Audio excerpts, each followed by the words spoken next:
I was having a great time with my friends, hanging out in my backyard and enjoying the warm summer evening. We were chatting and laughing when we noticed our neighbor, Mrs. Johnson, watching us through the fence. It wasn't the first time she had done this, but something about her gaze made us all feel uncomfortable.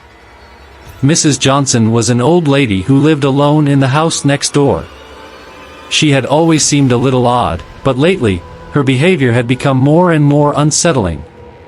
She would often try to insert herself into our conversations, even though we never invited her over. It was like she wanted to be a part of our group, but we just didn't feel comfortable around her. As the night wore on, Mrs. Johnson continued to stare at us from over the fence. It was like she was studying us, trying to figure out how she could fit in with our group. It made my friends and me feel uneasy, and we tried to ignore her as best we could. But then, something strange happened. One of my friends, Sarah, suddenly started acting weird. She was talking to herself, and her eyes were darting around as if she was seeing something no one else could see. We tried to snap her out of it, but it was like she was in a trance. That's when we noticed Mrs. Johnson had moved closer to the fence, her eyes fixed on Sarah. It was like she was controlling her somehow. My other friends and I were too scared to approach Mrs. Johnson, but we knew we had to get Sarah away from her. We managed to pull Sarah away, but when we looked back at Mrs. Johnson, she was gone. It was like she had vanished into thin air. From that moment on, we were all too scared to hang out in my backyard anymore. We never spoke of what had happened again, but we all knew that Mrs. Johnson was not just a creepy old lady next door. She was something far more sinister. Days went by, and my friends and I tried to convince ourselves that what happened was just our imagination playing tricks on us. But then, strange things started to occur. One night, we were having a sleepover at my house. It was getting late, and we were all starting to drift off to sleep when we heard a knock at the door. I went to answer it, but when I opened it, no one was there. I shrugged it off and went back to bed, but the knocking continued.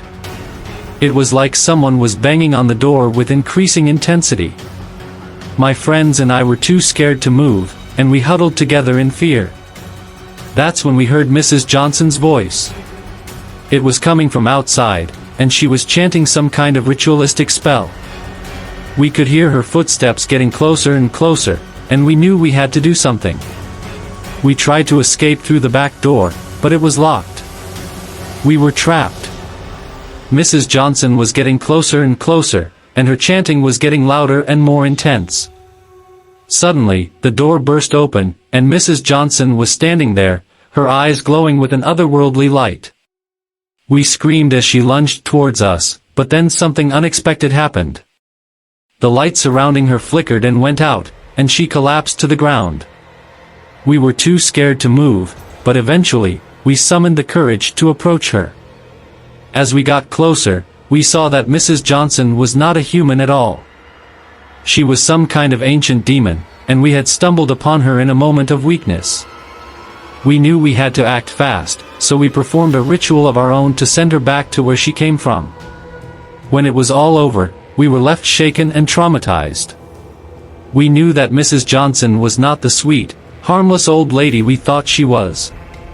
She was a demon, and we had come dangerously close to falling victim to her evil. From that day on, we never spoke of her again, but the memory of that night haunted us for years to come.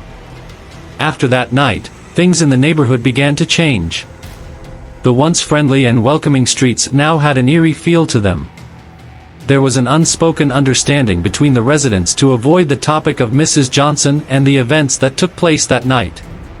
But as the days passed, I started to notice strange occurrences around my house. Objects would move or disappear, and I could hear whispering voices coming from nowhere. I tried to brush it off, thinking it was just my imagination, but it was impossible to ignore the feeling of being watched. It was during one of those moments that I saw her. Mrs. Johnson was standing outside my window, her eyes glowing with an evil light. I screamed and backed away, but when I looked again, she was gone.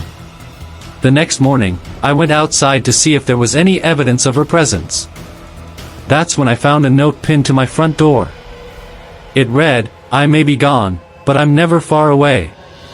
You cannot escape me." I knew then that Mrs. Johnson was not finished with me, and I was terrified of what was to come. Days turned into weeks, and the occurrences around my house continued to escalate. I couldn't sleep, and I was always on edge, waiting for the next thing to happen. It was like I was trapped in a never-ending nightmare. One night, I woke up to find Mrs. Johnson standing at the foot of my bed. She looked different this time, almost human. But her eyes, they still glowed with an otherworldly light. She spoke in a soft voice, inviting me to join her, promising me unimaginable power. I tried to resist, but I was weak, and her words were too tempting. It was like I was in a trance, unable to think for myself. But just as I was about to succumb, I saw my friends standing in the doorway, their eyes filled with concern and fear. They pulled me away from Mrs. Johnson, breaking the spell she had over me. It was then that we realized that we were not the only ones she was trying to manipulate. Mrs. Johnson had been working on all of us, slowly trying to break us down and control us. We came together, and we used our collective strength to fight back against her. It wasn't easy, but we managed to defeat her once and for all. In the end, we realized that Mrs. Johnson had been using us all along, trying to gain control over our lives.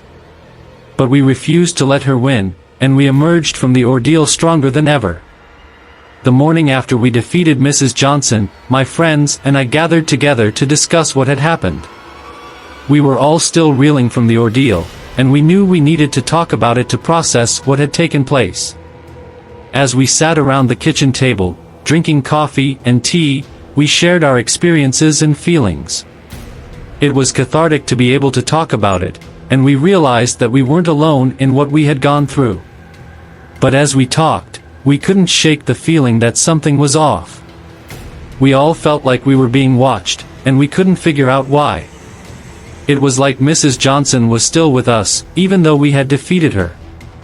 That's when we heard a knock at the door. We hesitated, unsure of who could be on the other side, but eventually, I got up to answer it. When I opened the door, I was surprised to see a group of elderly women standing there, all dressed in black. They introduced themselves as members of the local coven, and they explained that they had been keeping an eye on Mrs. Johnson for some time. They knew of her true nature and had been working to protect the neighborhood from her evil influence. They thanked us for our bravery in standing up to her, and they offered to help us in any way they could. They explained that Mrs. Johnson was just one of many dark entities that roamed the area, and that they were always on the lookout for new threats. Over the next few weeks, we met with the coven members regularly. They taught us about the dark arts, and they shared their knowledge of the supernatural world with us. We learned how to protect ourselves from evil spirits and how to fight back against those who would try to harm us. It wasn't easy, but we were determined to keep ourselves and our neighborhood safe from harm. And with the help of the coven, we knew we had a fighting chance. In the end, we emerged from the experience stronger and more aware of the dangers that lurked in the shadows.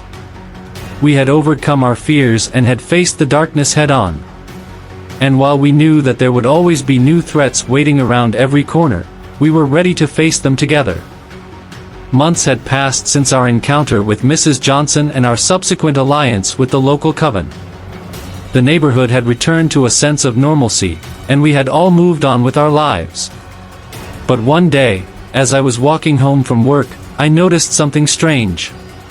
The houses in my neighborhood were all painted in different colors, but they all had one thing in common: they were now covered in glitter. At first, I thought it was just a prank, but as I walked further, I realized that every house in the neighborhood was covered in the same glittery substance. It was like a rainbow had exploded over the entire block. Confused and a little worried, I headed to my house to investigate. But as I approached my front door, I noticed that it too was covered in glitter. It was then that I heard a voice behind me. Surprise! I turned around to see Mrs. Johnson standing there, looking more vibrant and alive than ever before. She explained that she had been working on a new spell to bring color and life back to the neighborhood, and that the glitter was just the first step. My friend soon joined me, equally confused and bewildered by the sight of a glitter-covered neighborhood. We looked at each other in disbelief, wondering how this had happened and what was next. But as we stood there, trying to make sense of it all, we suddenly burst into uncontrollable laughter. It was like the absurdity of the situation had finally hit us, and we couldn't help but find it all hilarious. We spent the rest of the night roaming the glitter-covered streets, laughing and taking selfies with our glittery faces. It was like Mrs. Johnson's spell had brought us all closer together, and we were grateful for the unexpected joy it had brought us. In the end, we never did figure out how Mrs. Johnson's spell had worked or what her ultimate goal had been. But we didn't really care. The glitter had brought us together, and for that, we were thankful. And who knows, maybe someday we'll wake up to find our neighborhood covered in confetti or balloons. With Mrs. Johnson around, anything was possible. Thanks for watching. If you enjoyed this video, please take a moment to hit the like button and consider subscribing to our channel for more great content. Your support helps us continue to create and share valuable information with you. Don't forget to click the notification bell so you never miss an upload. Thank you again for tuning in, and we'll see you in the next video.